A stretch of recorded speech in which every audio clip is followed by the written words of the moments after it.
나 주의 도움 받고자 주 예수님께 빕니다. 그 구원 허락하시사 날 받아주소서.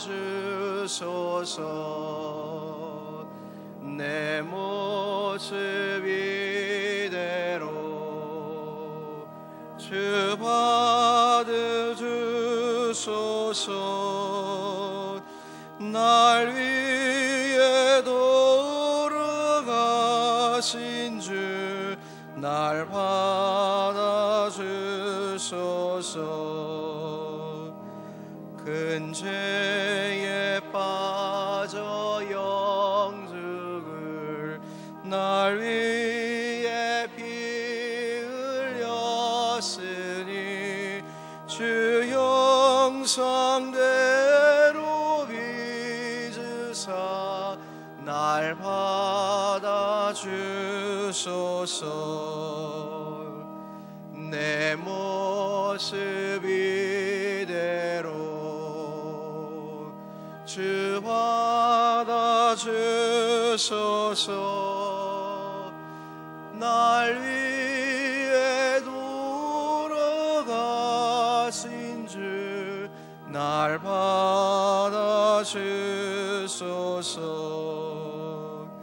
내 힘과 열심 약하여 늘 깨어지기 쉬우니 주 이름으로 구원해 날 받아주소서. 내 모습 이대로 주 받아주소서. 날 위해 돌아가신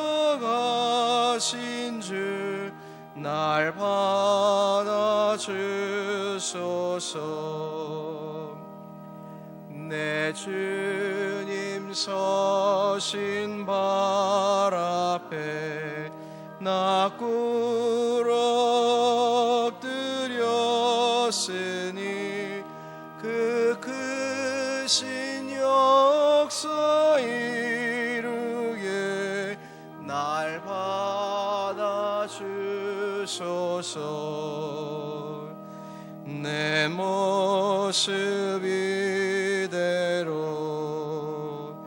주 받아주소서. 날 위해 돌아가신 주 날 받아주소서.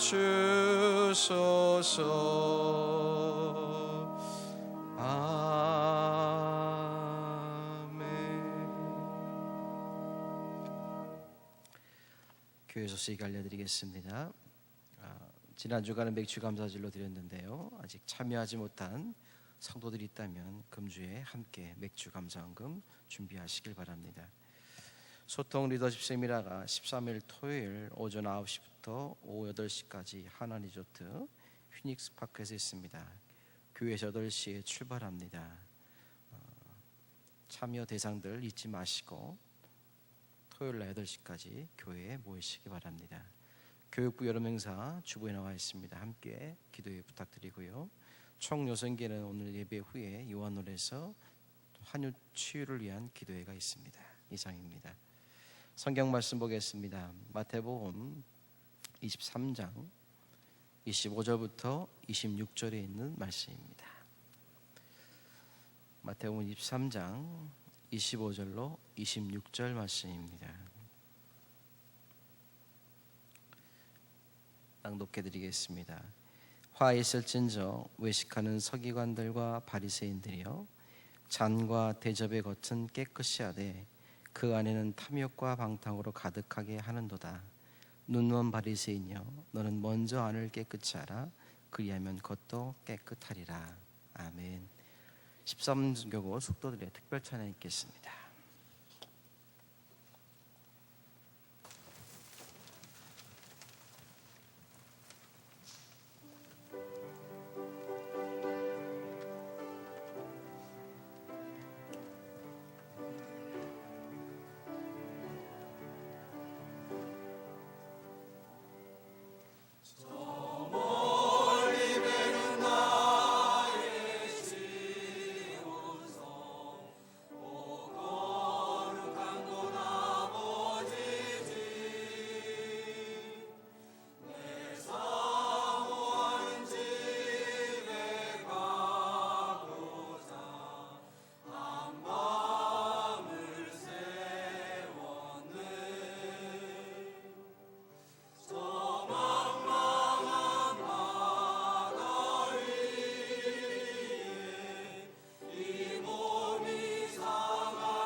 감사합니다. 밑으로 내려가 앉으시죠. 13교 식구들 밑으로 앉으시죠.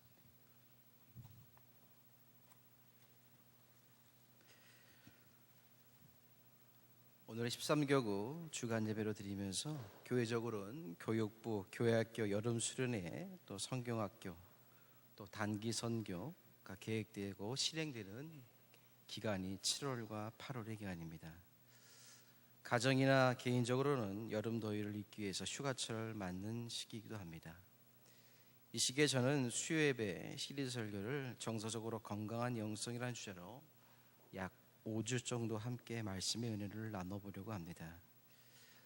제가 이러한 제목의 설교를 준비하게 된 계기는 오랜 기간 신앙생활을 저 자신도 해왔음에도 불구하고 변화되지 않는 모습들, 그리고 변화의 문제를 지나치게 영적인 차원에서만 해결하는 경향에 대한 신앙생활에 대한 고민에서 생각해서 시작했습니다. 다시 말해서 내가 변해야 할 부분보다는 하나님 앞에 나와서 하나님께서 모든 것을 해결해 주실 수 있도록 여건과 내용을 바꿔달라는 식의 신앙생활하면서 정서적인 감정의 변화에는 별 노력이 없는 우리의 신앙의 모습에 대한 고민에서 이 설교를 준비하게 됐습니다. 이성적이고 영적 차원에서만 해결한다고 된다고 우리는 늘 생각합니다. 머리로 생각하고 영적으로만 생각합니다. 어쩌다 이 부분이 해결되면 하나님께서 도우셨다고 간증하기도 하지만 해결되지 않은 경우 나는 믿음이 없다라는 신앙적 열등감에 빠지거나 하나님께서 나의 문제에 개입하시지 않는 아주 불성실한 하나님으로 치부할 때가 있습니다. 스크린 내려주시죠. 보여주는구나. 네. 양쪽에 있는 영상을 보시기 바랍니다. 하나님은 하나님의 형상에 따라 우리를 창세기 1장 27절에 보면 사람을 창조하실 때 남자와 여자로 창조하셨다. 당신의 형상대로. 그러니까 우리 형상에는 뭐가 있습니까? 육체적인 것, 영적인 것, 감정적인 것, 지성적인 것, 사회적 차원이 모두 포함되어 있습니다. 우리의 자아가 이렇게 포함되어 있는데 우리 신앙생활이 지나치게 영적인 것에만 집중하다 보니까 감성적인 것, 감정적인 것을 좀 많이 우리가 도외시하는 경향이 있습니다. 그래서 여러분 신앙생활 하다 보면 이런 정서적인, 감성적인, 감정적인 요소들을 무시하다 보니까 예를 들면 이런 겁니다. 분노의 감정을 갖더라도 신앙생활에는 그다지 중요한 영향을 미치지 못한다고 생각하거나 아니면 혹시 내 안에 분노의 감정이 있다면 이 위험들을 억눌러 참으라는 겁니다. 그러다가 참다 하나하나 쌓이게 됐다가 어느 순간에 어느 계기가 되면 폭발하게 될 때 이것이 제가 신앙생활을 하면서 교회 공동체에서 목회했던 저의 고민이었습니다.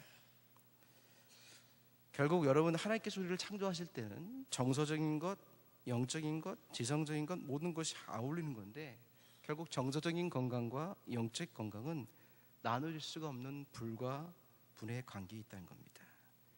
우리는 신령한 것을 추구하다가 정서적인 어려움을 겪게 됩니다. 화면을 보십시오. 이런 겁니다. 성경을 화면을 넘겨주시죠. 방송실 화면 넘겨주시죠. 그 그림 말고 앞에 글씨 안 썼나요? 네. 잘 타이핑 안 했나 봅니다. 제가 읽어드리겠습니다. 여러분 성경을 우리가 이럴 겁니다. 정서적인 어려움을 겪는 건 어떤 거냐? 성경을 통째로 몇 번씩 통독합니다. 그러나 우리의 우울과 분노에 가득 차 있고 심지어는 이런 우리의 우울과 분노가 주위 사람들에게 전염시키기까지 합니다. 그러면서 우리는 나는 성경을 몇 번 통독했다고 영적으로 자기는 뛰어나다고 생각합니다. 또 어떤 경우는 영성훈련을 위해서 일주일에 하루에 날짜를 정해서 반나절씩 금식 기도를 합니다. 또 1년 내내 그렇게 계속 할 수도 있습니다. 쉬지 않고 다른 사람들을 비판하면서 그것을 영적인 분별력이 있다고 정당화합니다. 이렇게 금식 기도하고 기도하면서 사람에 대한 비판을 쉽게 합니다. 이거는 분별력이 있다고 생각합니다. 여러분 이것이 우리의 신앙의 감성적이고 정서적인 문제가 우리에게 있습니다. 또 어떻습니까? 나의 뇌리 속에 떠나지 않는 어떤 열등감을 보상받으려는 은밀하고도 개인적인 욕구에 사로잡혀서 때로는 봉사에 굉장히 열심입니다. 그리고 봉사의 자리에 누구를 내어놓지 않습니다.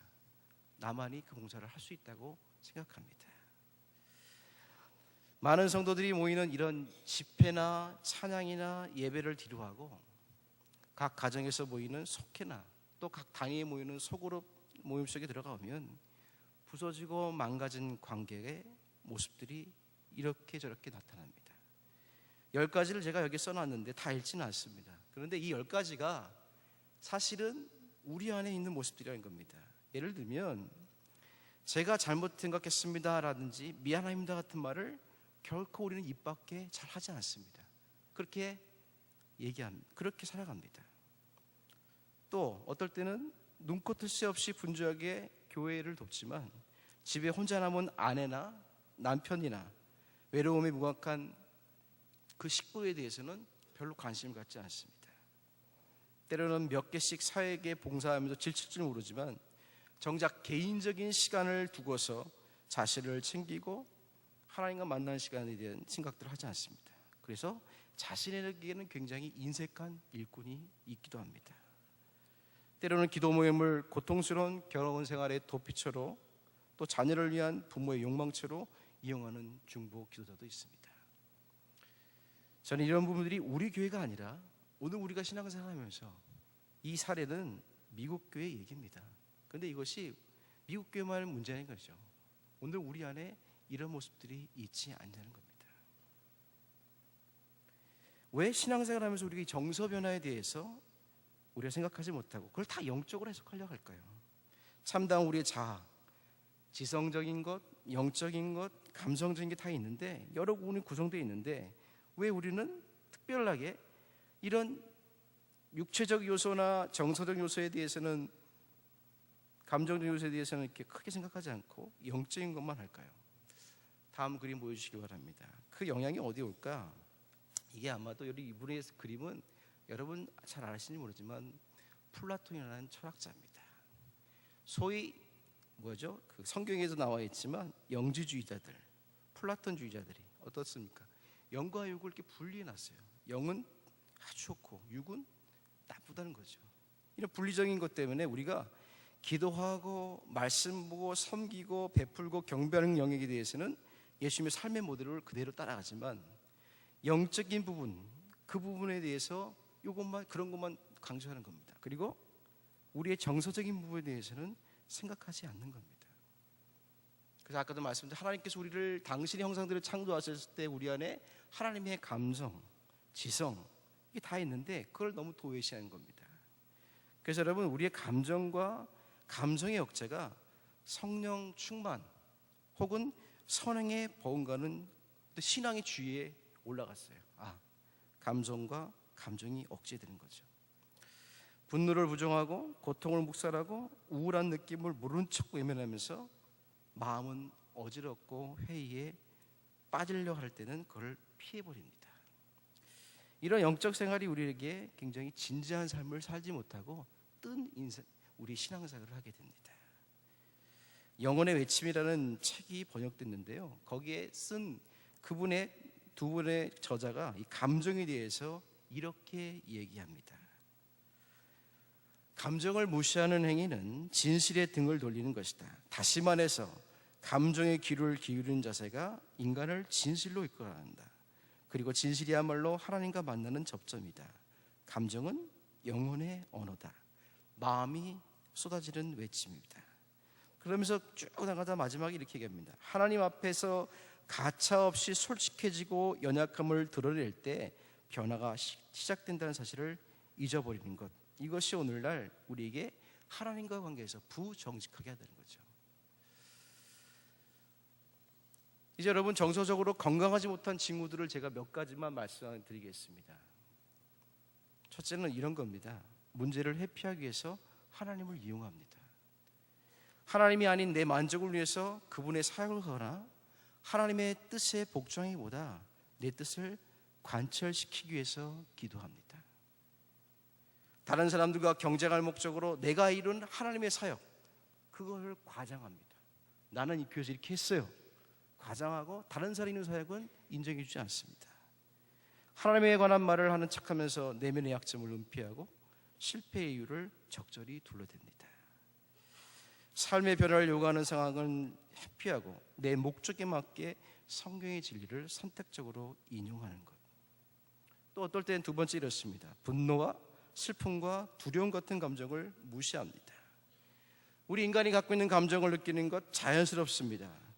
감정을 부정하거나 축소하는 것은 하나님의 형상으로 창조된 인간의 본성을 왜곡하는 건데, 제가 말씀드렸죠. 근데 감정을 솔직하게 표현하지 못하는 한 하나님과 이웃과 자신을 사랑할 수 있는 능력을 갖기가 좀 어렵습니다.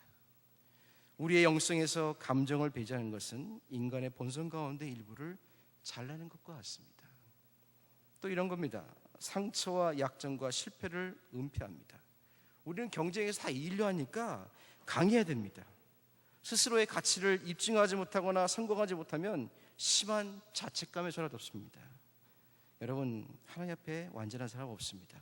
모두가 죄인인데 우리가 그렇게 착각하며 삽니다. 성경의 다윗을 보십시오. 밧세바를 가늠한 다윗. 여러분, 우리 같았으면 하나님의 영광을 가리는 명분도 없는 그 밧세바를 가늠한 사건. 그런데 왜 성경은 시편 51편과 같이 다윗의 그 치부가 드러난 기록들을, 그 다윗은 스스로 성전 예배의 찬송가로 자신의 회개의 시편을 걷다 고백했습니까? 이런 것들이 우리에게 참으로 필요하다 생각합니다. 바울은 어떻습니까? 육체의 가시를 제거해달라고 기도를 했고 거절당했습니다. 하지만 그는 고린도후서 12장 7절의 말씀처럼 자신의 연약함을 자랑하며 그리스도의 능력이 약한 데서 온전해진다는 것을 깨닫게 되었습니다. 또 네 번째, 이런 경우 있습니다. 갈등을 적절히 무마하거나 은폐합니다. 여러분, 갈등을 좋아하는 사람은 세상에 아무도 없습니다. 그러나 우리가 살아가면 갈등은 법정이나 일터나 학교나 이웃이나 심지어는 우리의 가정의 부부생활뿐만 아니라 결혼생활, 자녀의 행복, 친구관계에도 다 갈등은 존재합니다. 그런데 갈등을 적절히 무마하거나 은폐해야만 예수님을 잘 믿을 수 있다고 생각합니다. 사실 갈등을 건강하고 성숙한 태도로 처리하는 과정에서 잘한 사람은 사실 우리 모든 사람들이 드뭅니다. 그러니까 어릴 때부터 그런 우리의 어떤 연습이 안 돼 있으니까 갈등과 대립의 상황에서 우리가 쉽게 너무 이걸 왜곡하게 또 잘못된 말을 갑니다. 이런 겁니다. 사람들 앞에서 하는 말과 뒤에서 하는 말이 다릅니다. 지킬 생각 없는 약속을 남발합니다. 또 다른 사람을 탓합니다. 공격도 합니다. 침묵으로 일관합니다. 냉소적인 태도를 취하고 상대방의 환심을 얻으려고 비유를 맞춥니다. 이런 갈등의 상황에서 직면한 갈등을 합리적으로 풀려고 노력하지 않고 그렇다는 겁니다. 여러분, 예수님 어떠셨죠? 건강한 그리스도인으로서 살아가는 우리들은 이 갈등을 회피하지 않아야 됩니다. 예수님도 끊임없는 대립과 갈등에 사셨습니다. 그분은 당시의 종교 지도자들, 군중들, 제자들은 물론이고 가족들과 갈등을 겪으셨지만 그릇된 평화를 추구하지 않으셨고 참된 평화를 정착시키고자 노력하셨습니다. 그러게 여러분, 우리의 갈등을 적절히 무마하거나 은폐하지 않고 그 부분에 대해서 우리가 어떻게 감정적으로 처리하고 노력하느냐가 사실 영적인 생활입니다. 마지막으로 다섯 번째는 우리의 한계를 인정하라는 겁니다. 우리는 유한한 인간입니다. 바울은 빌립보서 4장 13절에 내게 능력 주신 자에서 내가 모든 것을 할 수 있다고 했을 때 이 고백은 뭡니까? 그리스도의 능력을 받았지만 그 능력이 상황을 바꾸거나 거부하라는 능력이 아닙니다. 그것은 어떤 상황에서든지 하나님의 뜻에 복종하고 만족할 수 있는 그런 것을 갖는 것이 능력이라는 겁니다. 한계를 인정할 수 있는 것도 능력이라는 겁니다. 오늘 본문을 한번 들어가 봅니다. 여러분, 잘 아는 말씀이죠. 제가 따로 본문에 대한 주석과 설교를 하지 않아도 우리가 이미 다 생각하고 판단할 수 있는 말씀입니다. 예수님은 내면에 더러움이 있는 이 바리새인들, 유대 지도자를 향해서 말씀합니다. 근데 그들은 다른 사람들이 보기에 덕스럽고 탁월한 유대인이었습니다. 하나님을 참으로 기뻐하게 하는 삶을 살았던 사람들이라고 주변 사람들은 인정했습니다. 그런데 주님은 오늘 25절에 뭐라 그럽니까? 바리새인들의 그 내면, 그 안의 모습들, 그들의 모습들이 어떻습니까? 탐욕과 방탕하다 그랬습니다. 탐욕과 방탕이라는 이 표현의 다른 역본을 보면 강탈과 도덕적 해이라는 겁니다. 도덕적 해이라는 건 뭐냐? 문자적으로 표현하면 의지박약, 자기 방종이라는 겁니다. 이 말은 자신이 무엇을 해야 하는지 알지만, 뭘 해야 되는지 알지만 하지 못하는 사람들 보고 의아하게 여긴 당시 철학자들이 표현했던 것이 도덕적 해입니다. 여러분, 우리가 믿음의 공동체 안에서 내가 무엇을 해야 되는지 아는 사람들이 임원이고 직분을 맡고 또 믿음 생활하는 것 아닙니까? 어떤 역할을 해야 될지. 그런데 여러분, 도덕적 해이 같은 이런 모습이 되면 의지박약이나 자기 방종에 빠질 수 있다는 것을 성경은 우리가 오늘 경고하고 있습니다. 특히나 서기관과 바리새인들의 경우가 더 심했죠. 왜요? 그분들은 하나님의 율법을 갖고 있었고요, 율법이 뭔지 알았습니다. 또 율법을 가르친 사람입니다. 오늘날 저 같은 목사들도 마찬가지지만 여러분도 마찬가지잖아요. 복음을 가졌잖아요. 하나님의 뜻을 알잖아요. 그런데 행하지 않습니다. 정결 규례와 같은 외적 규례에 대해서는 세심한 관심을 기울이지만 자신들의 삶의 그릇은 겉은 깨끗하지만 정작 중요한 내적인 계명들은 소홀히 했던 겁니다. 그래서 어떻게 했습니까? 25절에 있는 이런 표현처럼 자신을 향해서 강탈, 방종, 자신을 향해서 강탈, 착취, 탐욕 아니면 방종했다는 겁니다. 그런 사람들 향해서 주님은 26절에 뭐라 합니까? 눈먼 상태, 눈먼 바리새인이요. 예수님은 바리새인의 정결 규례를 떼어놓는 그 원리를 뭐라고 말씀합니까? 그러게 너희는 그러게 우리들은 오늘 어떻게 됩니까? 먼저 안을 깨끗이 하라. 그리하면 겉도 깨끗해지리라. 오늘 우리에게 주시는 경고의 말씀이라 생각합니다. 그것은 누굴 향한 것이 아니라 오늘 제 자신을 향한 고백이고 여러분 자신의 고백이 되길 바랍니다. 바리새인들과 서기관들의 그 내면 안에 있는 더러운 것을 치울 생각을 하지 않고 겉만 깨끗한 모습, 신앙생활하면서 우리의 내면의 더러움, 정서적 감정 부분을 해결하지 않고 겉으로만 열심을 하면서 신앙생활을 합니다. 그러나 우리의 내면은 경쟁과 분노와 시기와 분쟁과 해결되지 않는 감정의 덩어리로 가득 찰 수 있습니다. 내가 어떤 사람인지를 정직하게 직시하지 않으면 참된 변화가 있지 않다는 것이 오늘 주님에게 말씀한 겁니다. 저는 여러분에게 부탁드리는 것은 이런 직시의 문제입니다. 우리가 하나님과 내가 만나는 시간들을 여러분 노력하고 만들지 않으면 이런 정서적인 감정의 문제들이 해결되지 않습니다. 가끔 여러분의 물난리가 나면 집안에 있는 하수구가 역류해서 들어올 때가 있습니다. 그러면 집 구석구석이 하수구의 더러운 물들로 들어와서 온 방을 가득 채우게 됩니다. 마찬가지로 정서적인 건강성을 잃어버린 우리의 내면이 언제 열릴지 모르는 하수구가 될 수 있다는 겁니다. 그렇기 때문에 우리가 이런 것들을 솔직하게 고백하고 이것을 위해 중보해달라고 얘기하고 또 이것을 위해 신앙생활하는 것이 우리의 믿음의 자리입니다. 레리 크레이비라는 기독교 상담학자는 이런 모습을 영적 가면이라고 했습니다. 여러분 가면 아시죠? 예수님 당시 종교들을 향해서 주님은 뭐라고 했습니까? 외식이라는 표현을 많이 했어요. 외식, 바깥쪽을 장식한 면치레. 그러니까 외식과 가면은 의미적으로 같은 차원에 있습니다. 외식은 고지고대로 풀이하면 여러분 연기자리 연기하는 연기입니다. 연기하는 신앙. 근데 참 무섭고 두려운 것은 연기를 지도하거나 요구하는 일이 우리 삶에 드물지 않게 신앙생활에 일어난다는 겁니다. 많은 그리스도인들이 자신의 어떤 내면 세계와 외면 세계 사이의 분열을 전혀 눈치채지 못하고 그냥 연기하듯이 신앙생활을 합니다. 그리고 그것으로 사람들이 판단하고 저분은 신앙이 좋다 생각하니까 그 연기의 신앙이 스스로 도취돼서 살아가다가 어느 순간 그 하수가 열리게 되면 우리의 어떤 보이지 못한 이런 모습들이 탁 튀어나올 때가 있습니다. 주님은 우리가 읽지 않았지만 오늘 본문의 27절에 보면 이렇게 말합니다.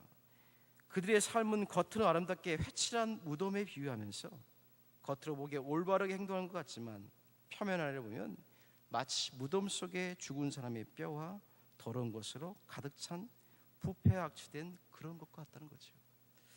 사실 여러분, 우리 마음속 깊은 이 내면, 예레미야에서 뭐라고 그러냐면 이렇게 얘기합니다. 하나님께서 예레미야 17장 9절 이렇게 말씀합니다. 만물보다 거짓되고 심히 부패한 것은 마음이라 누가 이를 알리오라. 우리 인간의 마음, 우리 인간의 내면이 사실 그렇다는 겁니다. 이렇게 된 까닭은 여러분 잘 알겠지만 창세기 3장에 나와 있는 아담과 하와가 번제 후에 하나님과 멀리하고 도망치면서 부끄러워하고 외로워하고 은폐하고 자기를 방어하고 거짓말하는 이런 정서적인 고통을 통해서 나타나게 되었습니다. 그러게 성도 여러분, 우리가 믿음으로 살아가는 우리 자리에서 그리스도의 장성한 분량이 충만한 데까지 성장하기 위해서는 우리 땀도 필요하고 노력도 필요하고 때로는 나에게 불편함의 시간도 필요하고 용기와 외로움도 필요하고 복음에 대한 하나님의 은혜에 대한 확고한 이해가 필요합니다. 이것이 여러분 우리가 신앙생활하는 영적인 자리이고 믿음의 자리입니다. 다음 영상 보여줄까요? 여러분, 이 영화는 1997년에 사도라는 제목으로 개봉된 영화입니다. 지금은 영화를 보일 수 있는지 모르겠습니다. 근데 영화가 굉장히 우리에게 생각을 주는 영화입니다. 어떤 한 선이라는 주인공이 자기 삶에 굉장히 열심입니다.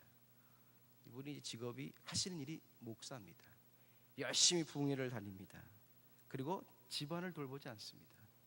그러니까 아이들에게 늘 전화해서 우리 늘 이쁜 아이, 예쁜이들 전화합니다. 그러나 이분이 부흥회를 다니면서 어쩐 성적인 외도도 일어났어요.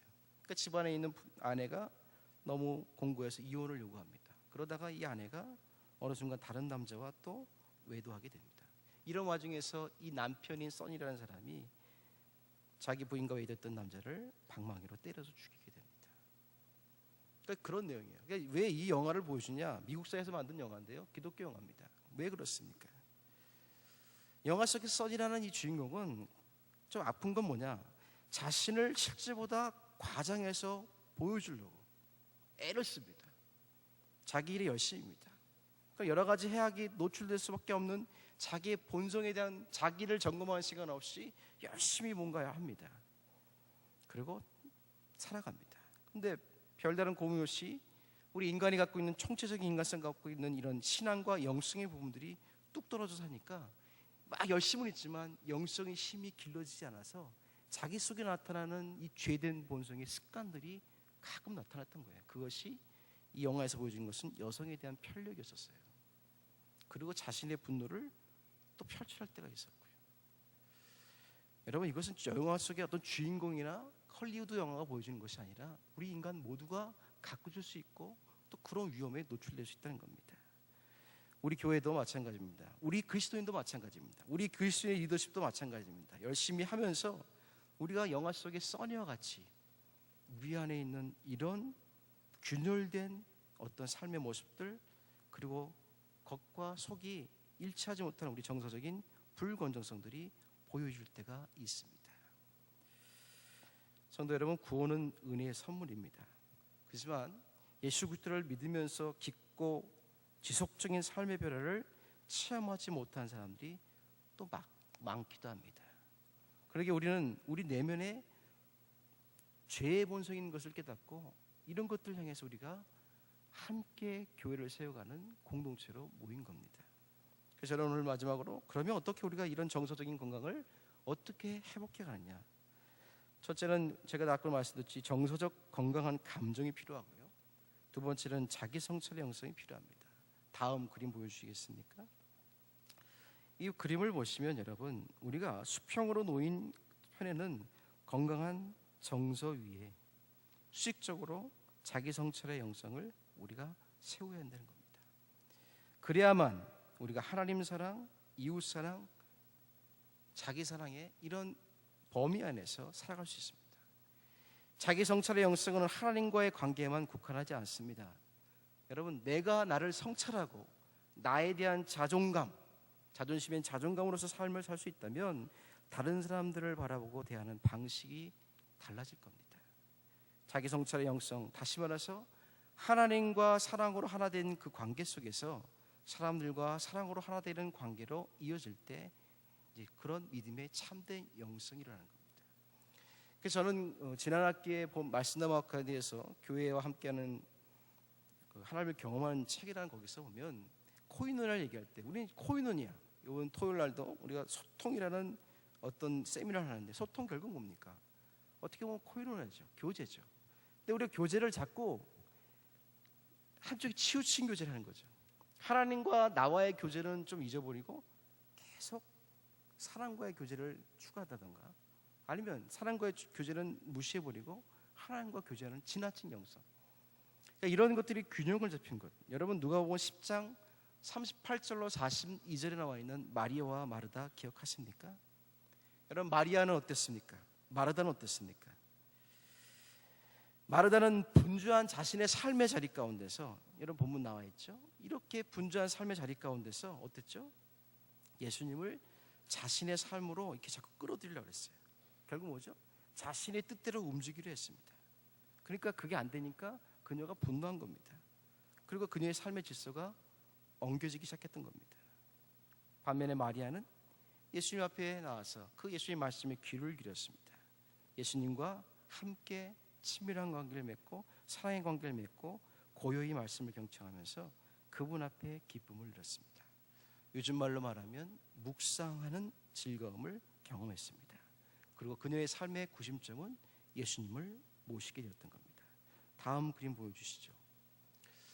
그 전에 있는 그림 있죠? 그 전에 그림 없나? 예. 여러분 이 그림 보시면 우리가 하나님과의 묵상의 시간이 작아지면 여러분 옆에 화살표가 어떤죠? 약간 꺾여 있습니다. 활동은 이만큼이에요. 묵상할 시간 작습니다. 그렇죠? 그러니까 그 묵상의 시간은 나를 돌아볼 수 있고요. 하나님을 가까이 할 수 있는 시간이 되는데 그런 시간이 없으면 구부러진 이런 꺽쇠처럼 화살표처럼 어떻습니까? 균형을 잃어버립니다. 다음 그림 보여주실까요? 그런데 하나님과의 교제 시간들, 묵상의 시간들 이런 시간들을 여러분 내 활동의 시간과 잘 배분해서 만들면 우리의 삶이 균형을 가질 수 있다는 겁니다. 하나님께 관심을 기울이려면 고요한 삶을 이룰 수 있습니다. 여러분 우리의 목표는 몸과 마음을 다해 하나님을 사랑하고 일상생활 속에서 늘 그분의 존재를 생각하며 살아가게 되는 겁니다. 그렇게 된다면 우리의 감정과 정서가 건강하게 회복되는 기회가 된다는 겁니다.